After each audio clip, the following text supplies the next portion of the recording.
ഇറാന്റെ അതീവ സുപ്രധാനമായ പാർച്ചിൽ സൈനിക കേന്ദ്രത്തിലുണ്ടായ ദുരൂഹ സ്ഫോടനത്തെ തുടർന്ന് പശ്ചിമേഷ്യയിൽ വീണ്ടും യുദ്ധമുനയിൽ ആണവായുധ പരീക്ഷണങ്ങൾ നടക്കുന്നുണ്ട് എന്ന പാശ്ചാത്യ രാജ്യങ്ങൾ സംശയിക്കുന്ന പാർച്ചിലിലെ സ്ഫോടനത്തിന് പിന്നാലെ വൻ സന്നാഹങ്ങളുമായി അമേരിക്കൻ നാവികസേന മേഖലയിൽ തമ്പടിച്ചത് സംഘർഷ സാധ്യത വർദ്ധിപ്പിച്ചു. ചൊവ്വാഴ്ചയാണ് പാർച്ചിൽ സൈനിക കോംപ്ലക്സിനുള്ളിൽ സ്ഫോടനം നടന്നതായി റിപ്പോർട്ടുകൾ പുറത്തുവന്നത്. ഇറാൻ അധികൃതർ ഇക്കാര്യം ഔദ്യോഗികമായി തന്നെ സ്ഥിരീകരിച്ചിട്ടില്ലെങ്കിലും ഉപഗ്രഹ ചിത്രങ്ങൾ സ്ഫോടനം നടന്നതായി സൂചിപ്പിക്കുന്നുണ്ട്. കഴിഞ്ഞ വർഷം ഇസ്രായേൽ വ്യോമാക്രമണം നടത്തിയെന്ന് കരുതപ്പെടുന്ന ഈ കേന്ദ്രത്തിലെ പുതിയ സംഭവം അട്ടിമറിയാണോ അതോ അപകടമാണോ എന്നത് വ്യക്തമല്ല. ഈ സംഭവമാണ് അമേരിക്കൻ ആക്രമണം ഇറാനിൽ തുടങ്ങിയോ എന്ന സംശയം ശക്തമാക്കുന്നത്. ഇറാനിലെ ആഭ്യന്തര പ്രക്ഷോഭങ്ങളെ അടിച്ചമർത്തുന്നതിൽ ഇസ്ലാമിക് ഭരണകൂടം സ്വീകരിക്കുന്ന കടുത്ത നടപടികൾ തുടരുന്നതിനിടയിൽ അമേരിക്കൻ നാവികസേനയുടെ US അബ്രഹാം ലിങ്കൺ വിമാനവാഹിനി കപ്പലും പടക്കപ്പലുകളും മിഡിൽ ഈസ്റ്റിൽ എത്തിയിരുന്നു. ഡിസംബർ മുതൽ ഇറാനിൽ തുടരുന്ന പ്രതിഷേധങ്ങളെ അടിച്ചമർത്താൻ സൈന്യം നടത്തുന്ന ക്രൂരതകൾക്കെതിരെ US പ്രസിഡന്റ് ട്രംപ് ശക്തമായ മുന്നറിയിപ്പ് നൽകിയിരുന്നു. ഇതിന് പിന്നാലെയാണ് മേഖലയിൽ സൈനിക സാന്നിധ്യം വർദ്ധിപ്പിക്കാൻ പെന്റഗൺ തീരുമാനിച്ചത്. അബ്രഹാം ലിങ്കൺ CVN-72 എന്ന കൂറ്റൻ വിമാനവാഹിനി കപ്പലിനൊപ്പം 3 അത്യാധുനിക ഗൈഡഡ് മിസൈൽ ഡിസ്ട്രോയറുകളുടെ മേഖലയിലെത്തിയിട്ടും ഉണ്ട്. US Frank Peterson junior, USS Spruance, അതുപോലെ തന്നെ USS മൈക്കൽ മർഫി എന്നിവയാണ് അകമ്പടി സേവിക്കുന്ന കപ്പലുകൾ. മേഖലയുടെ സുരക്ഷയും സ്ഥിരതയും ഉറപ്പാക്കാനാണ് ഈ വിന്യാസമെന്ന് US സെൻട്രൽ കമാൻഡ് അറിയിച്ചിട്ടുണ്ട്. ഒക്ടോബറിന് ശേഷം ഇതാദ്യമായാണ് ഒരു US വിമാനവാഹിനി കപ്പൽ മിഡിൽ ഈസ്റ്റ് മേഖലയിലേക്ക് എത്തുന്നത്. ട്രംപിന്റെ കർശന മുന്നറിയിപ്പ് വരുന്നുമുണ്ട്. ഇറാനിലെ പ്രക്ഷോഭകരെ കൂട്ടക്കൊല ചെയ്യുന്നതും തടവിലാക്കപ്പെട്ടവരെ കൂട്ടമായി വധശിക്ഷയ്ക്ക് വിധേയമാക്കുന്നതും തടയണമെന്നാണ് ട്രംപിന്റെ പ്രധാന ആവശ്യം വന്നാൽ ഉപയോഗിക്കാൻ ഒരു വൻ നാവികപ്പട ആ ദിശയിലേക്ക് നീങ്ങിയിട്ടുണ്ട് എന്ന് ട്രംപ് മാധ്യമങ്ങളോട് പറഞ്ഞു. തടവിലാക്കപ്പെട്ട 800ഓളം പേരുടെ വധശിക്ഷ ഇറാൻ നടപ്പിലാക്കാൻ തീരുമാനിച്ചിരുന്നുവെന്നും എന്നാൽ തന്റെ സമ്മർദ്ദത്തെ തുടർന്ന് അത് നിർത്തിവെച്ചുവെന്നും ട്രംപ് അവകാശപ്പെട്ടെങ്കിലും ഇറാൻ ഭരണകൂടം ഇത് തള്ളി. പ്രതിഷേധത്തിനിടെ ഇതുവരെ 6000ഓളം പേർ കൊല്ലപ്പെട്ടതായും 41,800-ലധികം പേർ തടവിലായെന്നുമാണ് മനുഷ്യാവകാശ പ്രവർത്തകർ നൽകുന്ന കണക്ക്. കപ്പലുകൾക്ക് പുറമെ US വ്യോമസേനയുടെ F-15E സ്ട്രൈക്ക് ഈഗിൾ പോർ വിമാനങ്ങളും മേഖലയിലെ താവളങ്ങളിൽ വിന്യസിച്ചിട്ടുണ്ട്. ഏതെങ്കിലും തരത്തിലുള്ള ആക്രമണം അമേരിക്കയുടെ ഭാഗത്ത് നിന്നുണ്ടായാൽ ശക്തമായി തിരിച്ചടിക്കുമെന്ന് ഇറാൻ മുന്നറിയിപ്പ് നൽകി. കഴിഞ്ഞ വർഷം ഇറാനിലെ ആണവ കേന്ദ്രങ്ങൾക്ക് നേരെയുണ്ടായ ആക്രമണങ്ങൾക്ക് മറുപടിയായി ഖത്തറിലെ അൽ ഉദൈദ വ്യോമതാവളത്തിന് നേരെ ഇറാൻ മിസൈൽ ആക്രമണം നടത്തിയിരുന്നു. നിലവിൽ സാഹചര്യം മിഡിൽ ഈസ്റ്റിൽ മറ്റൊരു വലിയ യുദ്ധത്തിലേക്ക് വഴിമാറുമോ എന്ന ആശങ്കയിലാണ് ലോകം. ചർച്ചകൾക്കുള്ള വാതിൽ തുറന്നിട്ടിരിക്കുകയാണെന്നും എന്നാൽ നിബന്ധനകൾ അംഗീകരിച്ചാൽ മാത്രമേ സമാധാന ചർച്ചകൾക്ക് സാധ്യതയുള്ളൂ എന്നും അമേരിക്കൻ ഉദ്യോഗസ്ഥർ വ്യക്തമാക്കി. അതേസമയം സ്ഥിതിഗതികൾ നിരീക്ഷിക്കാൻ അമേരിക്കയുടെ അത്യാധുനിക വിമാനവാഹിനി കപ്പലായ USS Abraham Lincoln strike group Gulf മേഖലയിൽ നങ്കൂരമിട്ടിട്ടുണ്ട്. ഇറാന്റെ ഏതു നീക്കത്തെയും നേരിടാൻ സജ്ജമായാണ് ഗൈഡഡ് മിസൈൽ ഡിസ്ട്രോയറുകൾ അടക്കമുള്ള സന്നാഹങ്ങളുമായി അമേരിക്കൻ സേന എത്തിയിരിക്കുന്നത്. ഇറാനിൽ തുടരുന്ന ആഭ്യന്തര പ്രക്ഷോഭങ്ങളെ അടിച്ചമർത്തുന്ന ഭരണകൂട നടപടികൾക്കെതിരെ അമേരിക്കൻ പ്രസിഡന്റ് ട്രംപ് രൂക്ഷമായ ഭാഷയിലാണ് പ്രതികരിച്ചത്.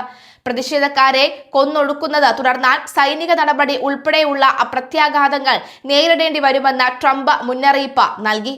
രാജ്യത്തെ സാമ്പത്തിക തകർച്ചയ്ക്കും പരമോന്നത നേതാവ് അയത്തുള്ള അലി ഖമനേയ്ക്കുമെതിരെ നടത്തുന്ന പ്രക്ഷോഭങ്ങളിൽ ഇതുവരെ 6226 പേർ കൊല്ലപ്പെട്ടതായാണ് കണക്കുകൾ. ഇതിൽ 5777 പ്രതിഷേധക്കാരും 86 കുട്ടികളും ഉൾപ്പെടുന്നു. 41,800-ലധികം പേർ അറസ്റ്റിലായിട്ടുണ്ടെന്നും റിപ്പോർട്ടുകൾ വ്യക്തമാക്കുന്നു. ഉപരോധവും ഭരണകൂടത്തിന്റെ കെടുകാര്യസ്ഥതയും കാരണം ഇറാൻ സമ്പദ് വ്യവസ്ഥ തകർച്ചയുടെ വക്കിലാണ്. വിലകയറ്റവും ജനജീവിതം ദുസ്സഹമാക്കിയിരിക്കുകയും പുതിയ സ്ഫോടനം അമേരിക്കൻ നീക്കങ്ങളും മേഖലയെ വൻ യുദ്ധത്തിലേക്ക് തള്ളിവിടുമോ എന്ന ആശങ്കയിലാണ് ലോക രാജ്യങ്ങൾ. ഏതായാലും നിലവിലെ സാഹചര്യത്തിൽ ഈ ആണവ കേന്ദ്രങ്ങൾ തകർന്നുവോ എന്ന വാർത്ത തന്നെയാണ് പുറത്തു വരുന്നത്. അത്തരം സംശയങ്ങളും പുറത്തു വരുന്നുണ്ട്. കൂടുതൽ വിശദമായി തന്നെ വരും മണിക്കൂറിൽ വ്യക്തമാകുമെന്ന് മനസ്സിലാകുന്നു. ഏതായാലും അമേരിക്ക രണ്ടും കൽപ്പിച്ച് തന്നെയാണ് മുന്നോട്ട് പോകുന്നത്. ഇസ്രായേലിന്റെ സഹായം ഏത് നിമിഷം വേണമെങ്കിലും അമേരിക്കയ്ക്ക് ഉണ്ട്, അതിൽ യാതൊരു സംശയവുമില്ല.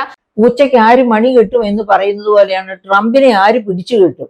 ആർക്കും പിടിച്ചു കെട്ടാൻ പറ്റാത്ത തരത്തിലാണ് ട്രംപ് ഏകാധിപത്യ സ്വഭാവത്തോടെ ഇപ്പോൾ മുന്നോട്ട് പോയിക്കൊണ്ടിരിക്കുന്നത്. അതുകൊണ്ടാണല്ലോ വെനിസ്വേലയില് പല കാരണങ്ങൾ പറഞ്ഞ് ഒരു സുപ്രഭാതത്തിൽ പോയി പ്രസിഡന്റിനെയും ഭാര്യയെയും ഒക്കെയും കൂടി പിടിച്ചു കെട്ടി കൊണ്ടുവരുന്നത്. അതുപോലെ തന്നെയാണ് മറ്റു ചില രാജ്യങ്ങളുടെ മേൽ കണ്ണുവച്ചിരിക്കുന്നത്. ഇറാന്റെ മേൽ കണ്ണുവെച്ചു. ഇറാന്റെ മേൽ കണ്ണുവെച്ച് ഇറാനെ ആക്രമിക്കുമെന്ന് പറഞ്ഞു. ഇറാനെ ആക്രമിക്കുമെന്ന് പറഞ്ഞതുപോലെ തന്നെ പതുക്കെ പിന്മാറി. എന്തുകൊണ്ടാ പിന്മാറിയെന്നറിയാമോ? ഇറാനെ പേടിച്ചിട്ടല്ല, പക്ഷെ ഇറാന് എന്താ പറയുക, സഹകരണവും വാഗ്ദാനം ചെയ്തുകൊണ്ട് ചൈനയും റഷ്യയും ഉടനടി രംഗത്തെത്തി. അപ്പം ഇത് അത്ര ശരിയാവില്ല എന്ന് വിചാരിച്ച് ട്രംപ് പതുക്കെ ഓരോ കാരണങ്ങള് ഒക്കെ പറഞ്ഞ് പിന്നോട്ട് മാറുകയാണ് ചെയ്തത്. പക്ഷെ അദ്ദേഹം മുടങ്ങിയിട്ടില്ല. അത് കഴിഞ്ഞിട്ടാണല്ലോ, ഈ അടുത്ത ദിവസമാണല്ലോ അദ്ദേഹം പീസ് ബോർഡ്, സമാധാന സമിതി എന്ന് പറഞ്ഞിട്ടൊരു സമിതി ഫോം ചെയ്തു. എല്ലാ രാജ്യങ്ങളെയും ആ ബോർഡിലേക്ക് വിളിക്കുന്നു. ആ ബോർഡിലേക്ക് വിളിക്കുന്നതിലെ മെമ്പർഷിപ്പ് എടുക്കൂ, എന്നോട് യോജിക്കൂ എന്ന് പറഞ്ഞിട്ടാണ് വിളിക്കുന്നത്. പാകിസ്ഥാൻ അടക്കമുള്ള ഒത്തിരി രാജ്യങ്ങൾ 19 രാജ്യങ്ങൾ ഇതിനകം ആ പീസ് ബോർഡില് മെമ്പർഷിപ്പ് എടുത്തു കഴിഞ്ഞു. പക്ഷെ ചൈന, റഷ്യ അതുപോലെയുള്ള ഒരുപാട് യൂറോപ്യൻ രാജ്യങ്ങൾ ഒന്നും തന്നെ ഇതിൽ എടുത്തിട്ടില്ല. കാനഡയൊക്കെ ആ പീസ് ബോർഡിനോട് ശക്തമായ എതിർപ്പ് തന്നെ രേഖപ്പെടുത്തുകയും ചെയ്തു. അതായത് യുണൈറ്റഡ് നേഷൻസ് എപ്പോഴാണ് നിലവിൽ വന്ന 1945 രണ്ടാം ലോക മഹായുദ്ധം കാരണം ലോകം മുഴുവനും തകർന്ന് തരിപ്പണമായ ഒരവസ്ഥയായിരുന്നു. അങ്ങനെയുള്ള ഒരു അവസ്ഥയിലാണ് യുണൈറ്റഡ് നേഷൻസ് ഫോം ചെയ്യപ്പെടുന്നത്. UN രക്ഷാസമിതി വരുന്നത്. ആ UN രക്ഷാസമിതിയെ ഓവർടേക്ക്, അതിലെ മെമ്പർഷിപ്പ് ഒക്കെ ക്യാൻസൽ ചെയ്തു ട്രംപ്. അപ്പൊ അതിലെ UN മെമ്പർഷിപ്പും ക്യാൻസൽ ചെയ്ത് ട്രംപ് പിന്മാറിയതോടുകൂടി എന്ത് സംഭവിച്ചു? UN ചത്തതിനൊക്കുമേ ജീവിച്ചിരിക്കലും എന്ന ഒരവസ്ഥയിലേക്ക് മാറി. എന്തുകൊണ്ട് മാറി?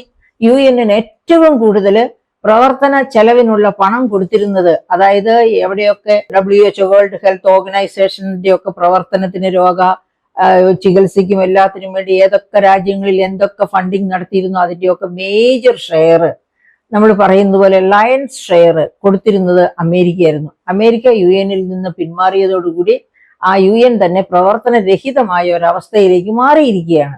അപ്പൊ ഈ രാജ്യങ്ങൾ, ഈ 19 രാജ്യങ്ങൾ ഓൾറെഡി US ഒപ്പം ചേർന്നു, ഈ പീസ് ബോർഡിൽ ചേർന്നു എന്ന് പറയുന്ന അവർക്കൊക്കെ അറിയാം US കൂടെ നിൽക്കുകയാണ് നല്ലത് എന്ന്.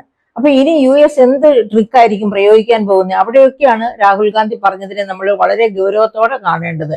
ഇനി വലിയ തോതിൽ ഭീഷണി വരും ട്രംപിന്റെ ഭാഗത്തു നിന്ന്. ഇപ്പോൾ തന്നെ ചൈനയുടെ പേരിൽ 500% താരിഫാണ്, ഇറക്കുമതി ചുങ്കമാണ് ചുമത്തിയിരിക്കുന്നത്. അതുപോലെ തന്നെ ഇതിനകത്ത് ഈ പീസ് ബോർഡിലേക്ക് മെമ്പർഷിപ്പ് എടുക്കാൻ തയ്യാറാകാത്ത എല്ലാ രാജ്യങ്ങൾക്കും ഇതുപോലുള്ള കൈപ്പേറിയ അനുഭവങ്ങൾ ഉണ്ടാകും.